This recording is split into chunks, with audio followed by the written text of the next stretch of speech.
আসসালামু আলাইকুম everyone, welcome back to my channel. আশা করি সবাই ভালো আছেন। এই তো নতুন একটা রেসিপি নিয়ে আইলাম সবার সাথে শেয়ার করার লাগে। আশা করি সবাই ভালো পাইবা। আজকের রেসিপি হলো বেগুন দিয়া পুলি পিঠা তৈরি করবো। তো কিভাবে তৈরি করবো শেয়ার করবো। বেশ বড় সাইজের একটা বেগুন আমার গার্ডেন থেকে ফ্রেশ উঠাই আনছি, আর এই যে ছোট ছোট করে কাটিয়ে নিছি, একেবারে ছোট ছোট ডাইস করিয়া এরকম কাটিয়ে নিছি, খুব সহজে যাতে সিদ্ধ হয়ে যায়। আর এই রান্নাতে আমি কোনো পানি ইউজ করতাম না। অল্প পরিমাণে তেল দিয়া দিলাম একটা পান গরম করিয়া, আর এইখানের মাঝে 1/4 টিস্পুন হোল জিরা, হোল কিউমিন আমি দিয়া দিলাম। সামান্য একটু গরম হওয়া পর্যন্ত অপেক্ষা করিয়ার। আর এই তো দিয়া দিলাম মিডিয়াম সাইজের একটা পেঁয়াজ ছোট ছোট করে কাটিয়া, আর 2টা গ্রিন চিলি কাঁচামরিচ দিয়া দিলাম এখানের মাঝে। তো একটু কালার চেঞ্জ হওয়া পর্যন্ত অপেক্ষা করিয়ার। এখন দিয়া দিলাম আমি 1/4 টিস্পুন চিলি পাউডার, 1/4 টিস্পুন দিয়া দিলাম এখানের মাঝে হলুদ পাউডার, টারমারিক পাউডার 1/4 টিস্পুন দিয়া দিলাম এখানে জিরা পাউডার, আর দিয়া দিলাম এখন মিক্স কারি পাউডার 1/2 টিস্পুন দিয়া দিছি। তো সবগুলা ভালো করে মিক্স করে নিয়ার। তো 1 মিনিটের মতো এইভাবে আমি মিক্স করিয়া নিছি, আর লো গ্যাস দিয়া দিছি যাতে পুরা না ধরে নিচের দিকে। এখন বেগুনগুলা দিয়া দিলাম। সব মশলার সাথে আমি ভালো করে মিক্স করে নিয়ার। এখন মিডিয়াম হিটে আমি এখন রান্না করি, আর কিছুটা সময় এইভাবে আমি রাখি দিমু।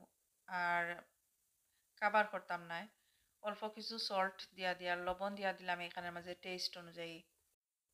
তো কিছুটা নরম হয়ে গেছে, তো আবারও মিক্স করে দিয়ার, আর পুরাপুরি সিদ্ধ হওয়া পর্যন্ত অপেক্ষা করি। আর এই তো এগুলা সিদ্ধ হয়ে গেছে, আর আবারও নাড়াচাড়া করে দিয়ার এখন কুকার অফ করিলাম আমি। আর কুকার অফ করিয়া একটা বোলের মাঝে রাখছি, এগুলা ঠান্ডা হওয়া পর্যন্ত অপেক্ষা করি। আর এইখানের মাঝে একটা ডো অলরেডি তৈরি করিয়া নিছি। 2 কাপ আমি প্লেন ফ্লাওয়ার ময়দা দিছি 2 কাপ, আর 2 টেবিল স্পুন দিয়া দিছি আমি সানফ্লাওয়ার অয়েল। টেস্ট অনুযায়ী আমি সল্ট দিয়া দিছি, আর রুম টেম্পারেচার পানি দিয়া দিছি যতটুক লাগে। পরোটা আমরা যেভাবে তৈরি করি, আর পরোটার ডো তৈরি করি যেভাবে, ঠিক এইভাবেই আমি একটা ডো তৈরি করিয়া নিছি। 30 মিনিটের লাগে আমি রেস্টে রাখছিলাম। আর এদিকে বেগুনের পুরগুলা ঠান্ডা হয়ে গেছে, তো আমি ছোট সাইজের একটা রুটি তৈরি করি নি আর পিঠা তৈরি করার লাগি। এত পাতলাও নাই আর এত হেভিও নাই, এই যে দেখতে পারা কতটুক ঠিক। একটা রুটি তৈরি করিয়া নিছি, এখন আরও একটা করি আর আমি। আর এই রুটি বেশি পাতলা হইলেও আবার টেস্ট অত বেশি ভালো হয় না, তো এই কারণে সামান্য একটু হেভি থাকবো। নর্মাল যে রুটি বানাই আমরা এরকম থাকবো, এত বেশি হেভি নাই আবার এত বেশি পাতলা নাই। তো 2টা রুটি আমি তো রেডি হয়ে গেছে এখন আমার। তো রুটি হয়ে গেছে, এখন আমি পিঠা তৈরি করি। আর এখানে মাঝে সাজ আছে, তো এগুলা দিয়ে আমি করিয়া নিমু, ইজিলি করা যায়। তো এই কারণে আমি এই সাজটা ইউজ করি। আর যদি এরকম সাজ না থাকে তাহলে পুলি পিঠা নর্মালি যেভাবে করা হয়, কোনো কিছু দিয়া বাটার নাইফ দিয়ে খাটিয়া সাইজ করে খাটিয়া এইভাবেও করা যায়। তো আমার কাছে এগুলা আছে, আর এই কারণে আমি এইভাবে করিয়া নিছি। এই তো সাজ তাহলে খুব সুন্দর হইয়া ইজিলি কুইকলি হয়ে যায় এগুলা করিয়া নিয়া। এই তো খুব অল্প সময়ে হয়ে যায়। বেগুনগুলা খুব তাড়াতাড়ি সিদ্ধ হয়ে যায়, খুবই নরম, খুব তাড়াতাড়ি সিদ্ধ হয়ে যায়।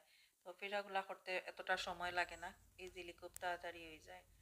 তো বাকি পিঠাগুলো আমি এইভাবে করিয়া নিমু। করার পরে এগুলা তেলের মাঝে আমি ভাজবো। আর এখানের মাঝে তেল কিছু আগে থেকে গরম করিয়া রাখছি। তো আমি পিঠাগুলো এখন দিয়া দিই, আর কিছু পিঠা আমি করছি করিয়া এগুলা ভাজিয়া নিমু। একটা সাইড সামান্য গোল্ডেন কালার হওয়ার পরে আর একটা সাইড আমি এইভাবে উল্টাইয়া দিমু। দুই সাইড সুন্দর করিয়া আমি গোল্ডেন কালার করিয়া সোনালি কালার করিয়া ভাজিয়া নিমু। আর এই পিঠাগুলা যে কোনো সময় খাওয়া যায়, চায়ের সাথে অথবা মেহমানদারিতে এগুলা খুব সুন্দর দেওয়া যায়, ভালো লাগে। তো যদি ভালো লাগে আমার আজকের এই সুন্দর রেসিপি, প্লিজ প্লিজ সাবস্ক্রাইব করিয়া নিবা, লাইক দিবা, শেয়ার করবা। আর যারা অলরেডি সাবস্ক্রাইব করছেন, থ্যাংক ইউ সো মাচ। তাহলে এখানেই বিদায় নিচ্ছি। ভালো থাকুক সবাই। আল্লাহ হাফেজ।